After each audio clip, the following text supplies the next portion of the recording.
fiesta o solo hablan de ganja. Si quiere mi opinión, con eso no basta. Recuerden el dicho, todo lo que sube baja. La mentira tiene muy cortas las patas. Nada original, muchos van igual, poseo.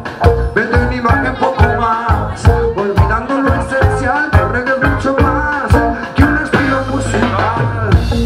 Es un estado mental, compromiso social, un movimiento espiritual, forma de vida natural. Los artistas del momento compiten y crean deprisa para no perder su puesto. Y sabes, la comida a fuego lento es la que más alimenta. Alimenta tu alma y no tu ego. Y no te creas superior, más mal es beber más visitas en tu interior. No tienes que ser más especial.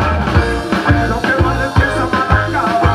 Hay fuego, mucho la balaba, mucho músico sí que no va de cara. Salva, tira tu espalda. Nada tiene libertad.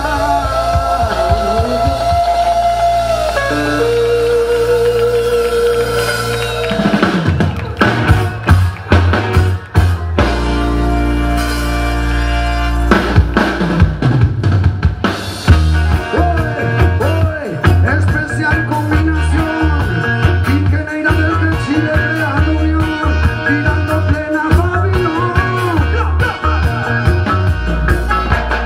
Mente despierta y se consciente, de las derrotas también se aprende. Babilón marca las reglas, escucha bien, no dejes que contamine el cabeza. Justicia, canallas, el camaleón, asesinos, torturadores, corruptos, terminará la impunidad de tu historia. ¿Cuántas veces caídas? Levántate, lo que no mata te hace más fuerte. No todo es cuestión de suerte, hay que tener fe y mantenerse firme. Te intentarán quizás humillar, te venden humo, te pondrán trabas, un breve falso de los hipócritas. Rasta no se dejará manipular. Tenemos al hermano Isaya directamente desde Tenerife, Mama África. Isaya, ¿cómo lo cantaba el hermano Quique Neira? Erguido y con la frente en alto, hasta el final, así luchó Víctor Jara. A sus asesinos siempre en tu cara, cara les digo, canción que es valiente, es canción para